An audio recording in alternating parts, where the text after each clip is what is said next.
aquí está Cuca otra vez, mi amor. Criticas el marido que tiene porque dice que tiene mucha mala educación, mi amor. ¿Dónde hace pipí, pupú los perros, mi vida?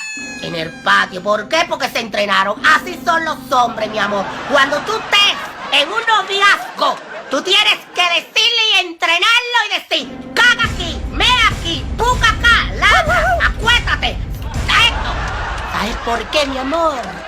Porque el perro, si tú no lo entrenas, hace lo que le da la gana. Así mismo son los hombres. Aprende.